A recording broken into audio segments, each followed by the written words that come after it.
إن في ذلك لذكرى لمن كان له قلب أو ألقى السمع وهو شهيد الہاکم التکاثر حتی زرتم المقابر. یہ 8 آیتوں کی ایک صورت ہے، مختصر سی، مگر غیر معمولی تاثیر ہے اس میں، غیر معمولی ہدایتیں ہیں اس میں. اور فرمایا رسول اللہ صلی اللہ علیہ وسلم نے اس کے بارے میں کہ تم میں سے کون ہے جو 1000 آیتیں روز پڑھے؟ صحابہ نے کہا یا رسول اللہ 1000 آیتیں پڑھنا تو بہت مشکل ہے. تو آپ نے فرمایا یہ سورت جس نے پڑھ لی اس نے 1000 آیتوں کا ثواب پا لیا. الہاکم التکاثر. الہا یلہی کے معنی آتے ہیں غفلت میں ڈالنا، اپنے گرفت میں لے لینا، مدہوش ہو جانا. تکاثر کے معنی ہوتے ہیں اضافے پر اضافہ، زیادتی پر زیادتی، کثرت پر کثرت. یہ مفہوم ہوتا ہے اس کا. پھر اس میں یہ مفہوم بھی ہے کہ ایک دوسرے کے مقابلے میں تکاثر، اس سے میں بڑھ جاؤں، اس سے میں بڑھ جاؤں، اس سے میں بڑھ جاؤں.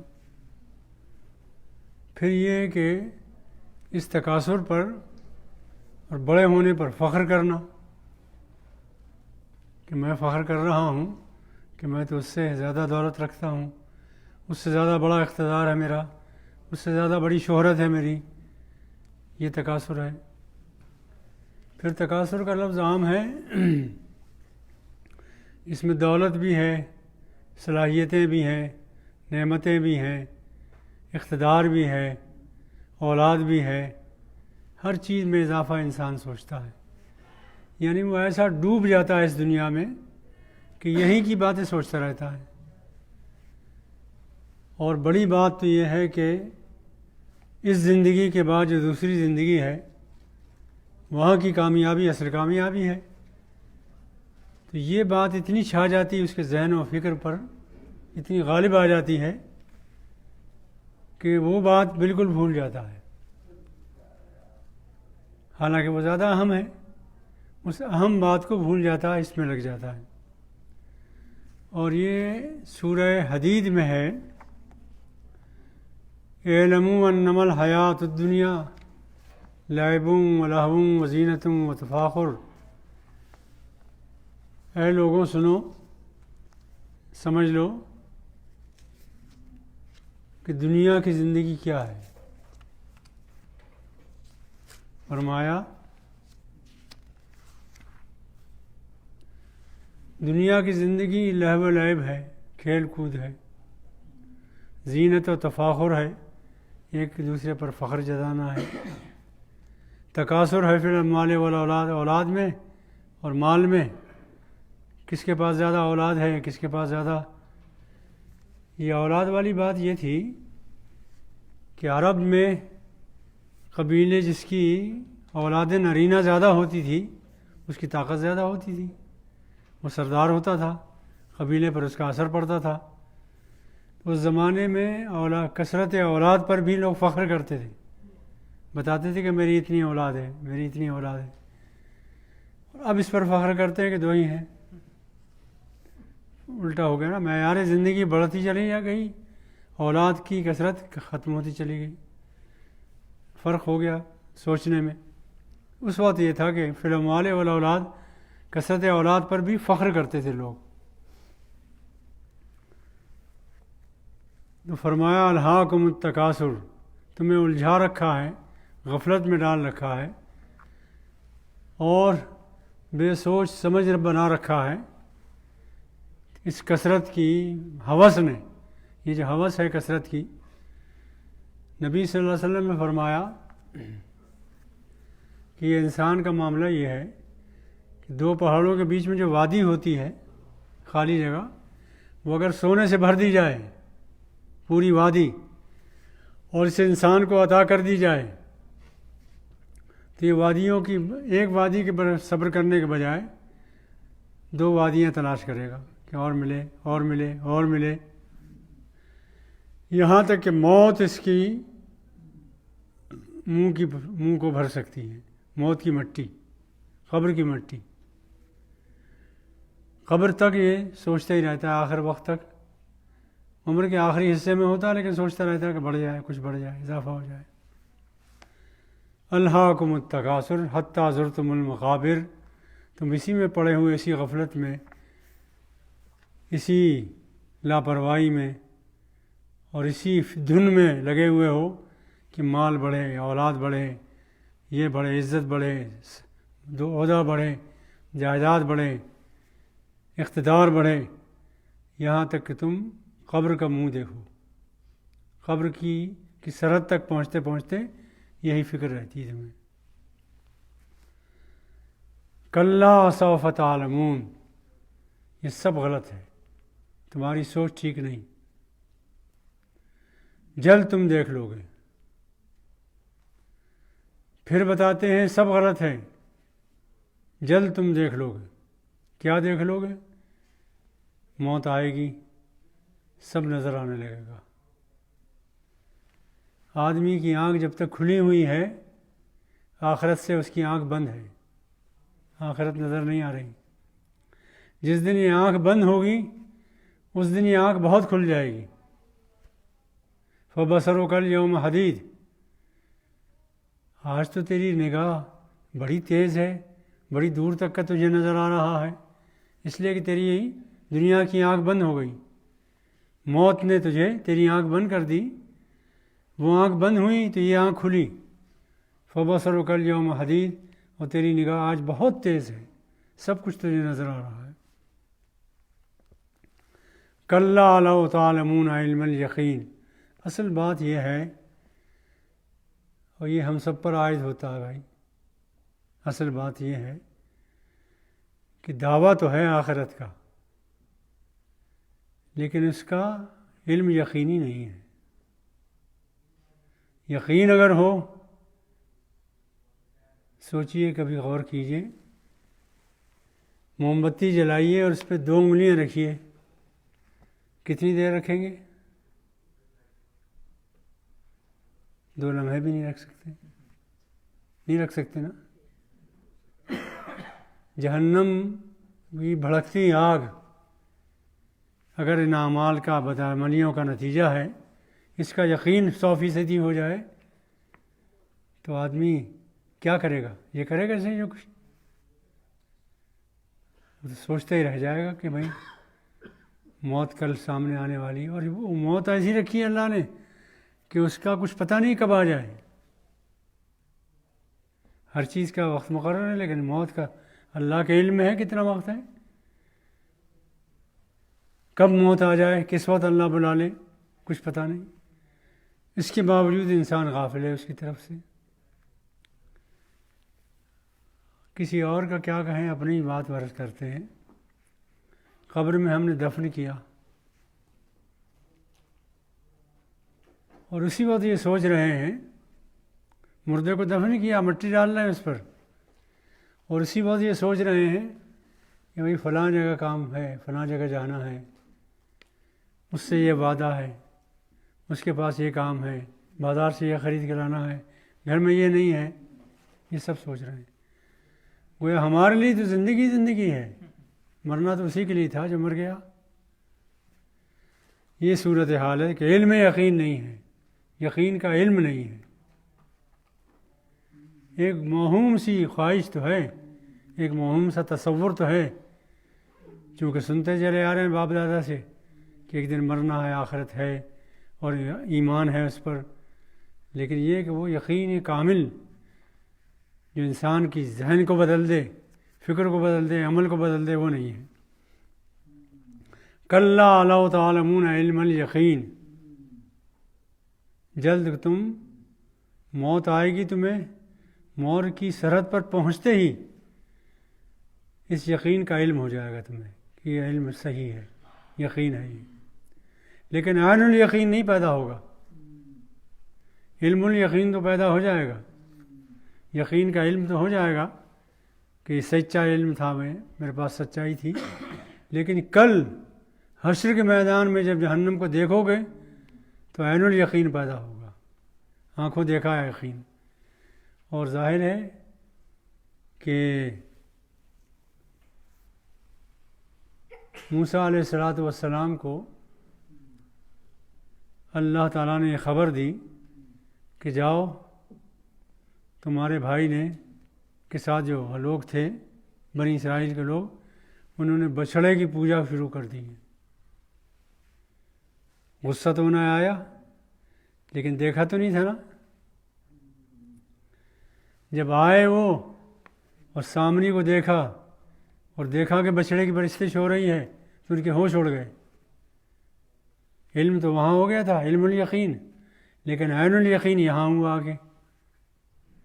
تو ان کے ہاتھ میں القل الواح، وہ جو ہاتھ میں تختیاں تھیں تورات کی، وہ ہاتھ میں پکڑ نہیں سکے، چھوٹ گئی ہاتھ سے، پھینک دی، ہوش اڑ گئے۔ تو علم الیقین تو وہاں جا کے پیدا ہوگا۔ پھر فرمایا لَتَرَوُنَّ الْجَحِيمَ، لازماً تم دیکھو گے جہنم کو۔ ایک تو یہ بات کہی جا سکتی ہے کہ یہ کہا جا رہا کافروں سے کہ تم جہنم کو دیکھو گے، اور ایک بات یہ کہی جا رہی ہے کہ اہل علم جو ہیں مومنین، جہنم انہیں بھی دکھائی جائے گی تاکہ قدر پیدا ہو سکے جنت کی۔ واضح ہوئی نا بات؟ وَإِن مِّنكُمْ إِلَّا وَارِدُهَا، تم میں سے کوئی ایسا نہیں ہے جو اس پہ سے گزرے گا نہیں، جہنم پہ سے گزارا جائے گا، سب کو دکھائی جائے گی کہ یہ سزا ہے مشرکین کی، یہ سزا ہے توحید کو نہ ماننے والوں کی، یہ توحید ہے، یہ سزا ہے کافروں کی۔ ثُمَّ لَتَرَوُنَّهَا عَيْنَ الْيَقِينِ، پھر تم اسے دیکھو گے عین الیقین، آنکھوں سے، سر کی آنکھوں سے جب دیکھو گے تو عین الیقین ہو جائے گا، یہ ہونے والا ہے۔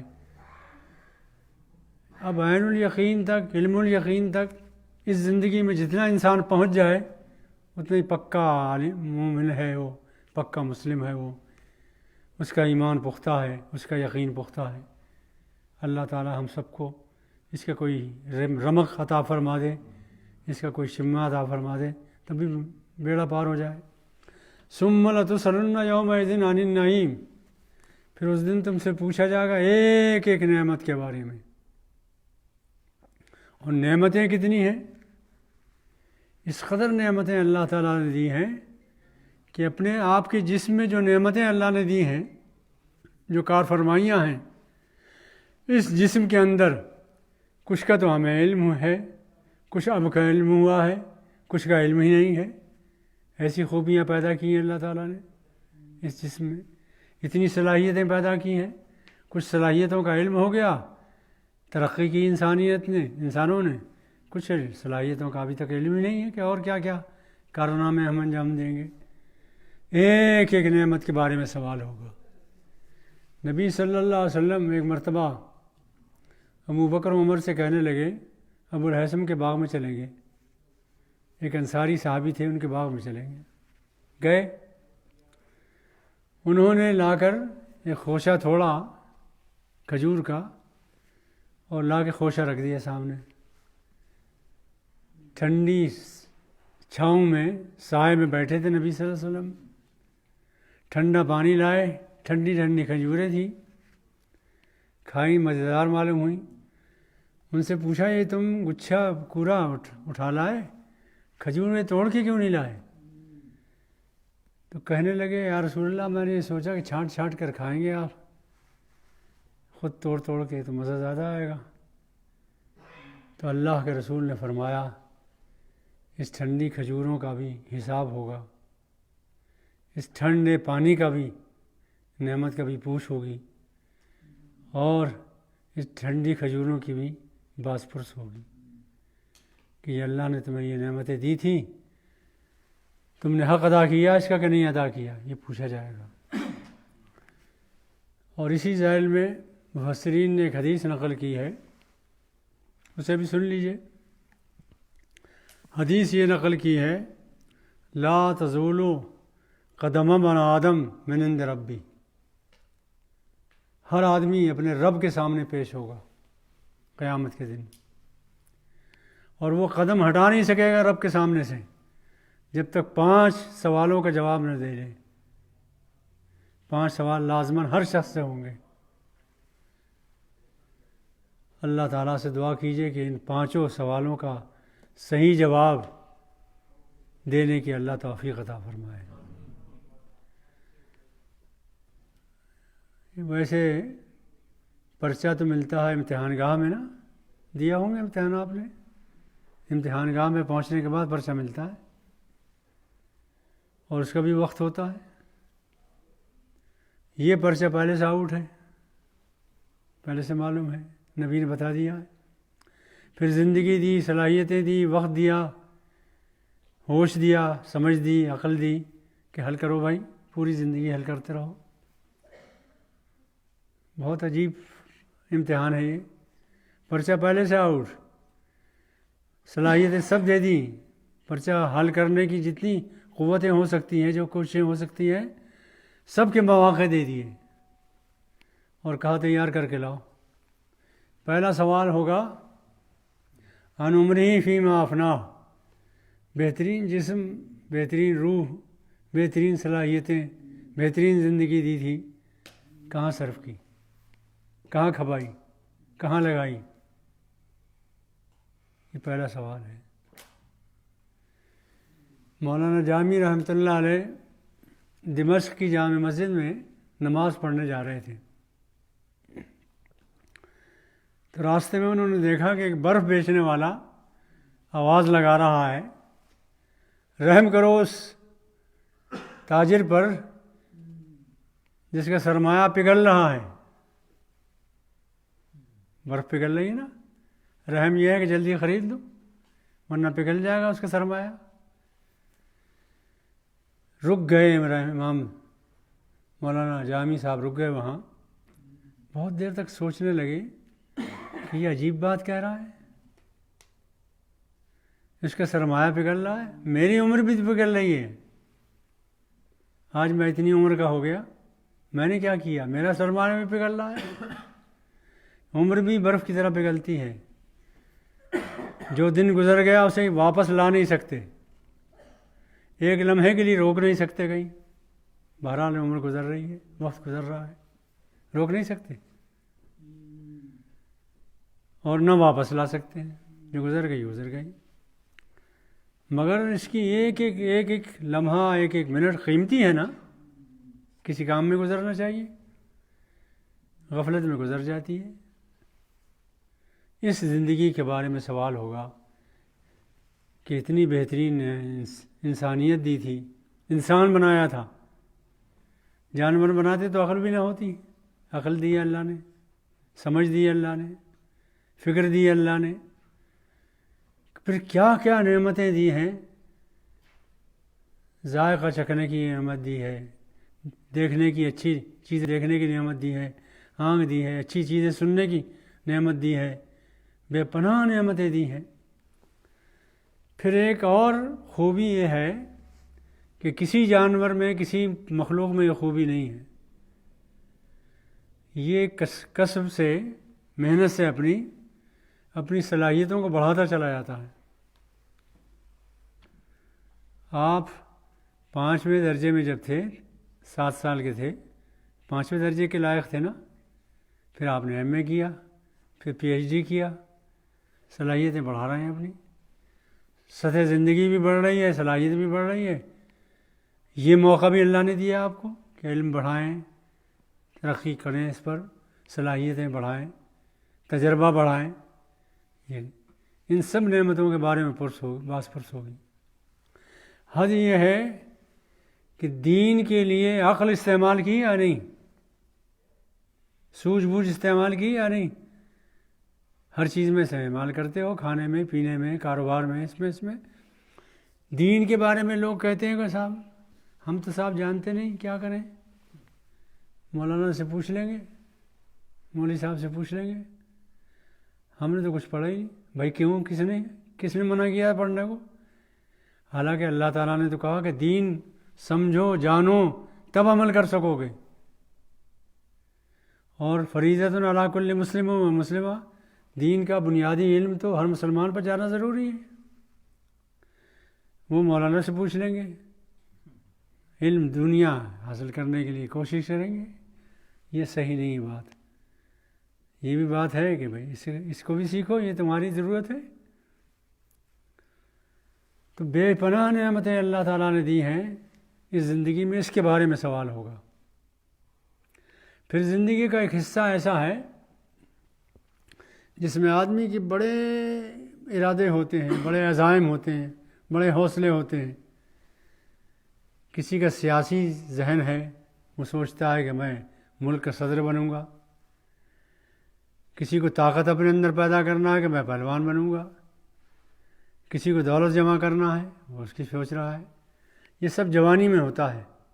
کوئی اسفندیار بننا چاہتا ہے، کوئی رستم بننا چاہتا ہے، کوئی سیاسی ماہر بننا چاہتا ہے، کوئی پی ایچ ڈی ہونا چاہتا ہے، کوئی وائس چانسلر بننا چاہتا ہے۔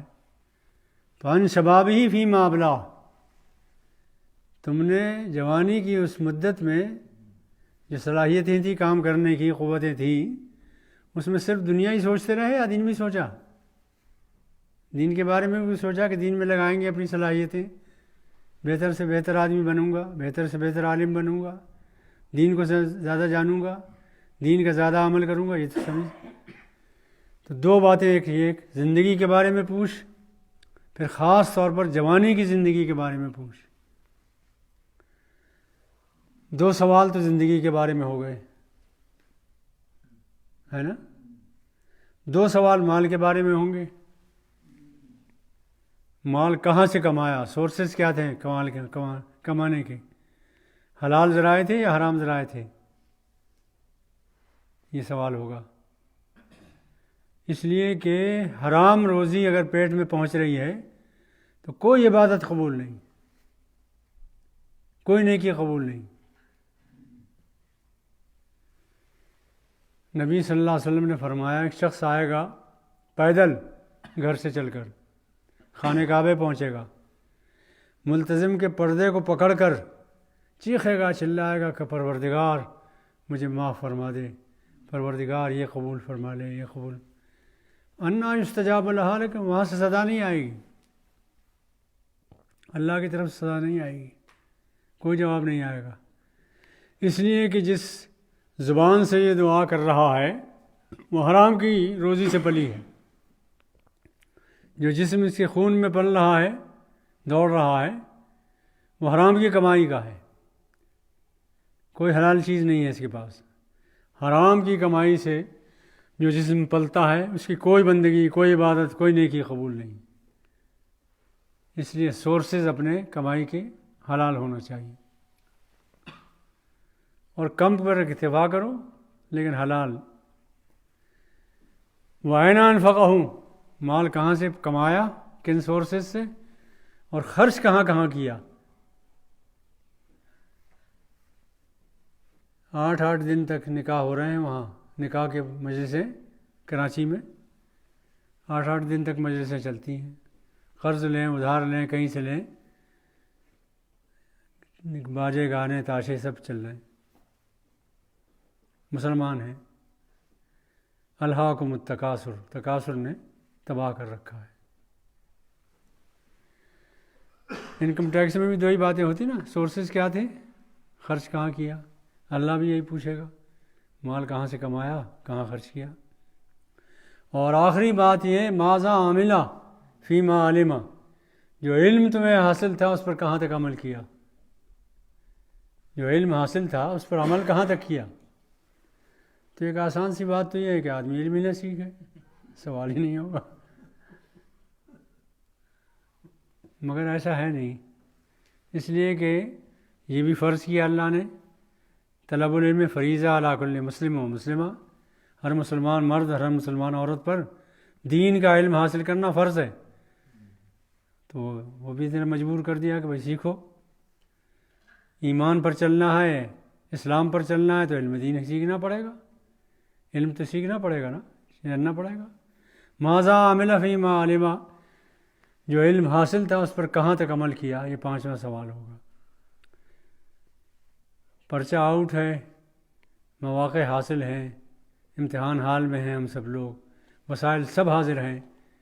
اللہ تعالیٰ سے دعا کیجیے کہ وہ توفیق دے کہ ہم ان امتحانات کے سوالات تیار کر سکیں اور کل جب حشر میں پہنچیں تو صحیح جواب دے سکیں۔ وآخر دعوانا الحمدللہ۔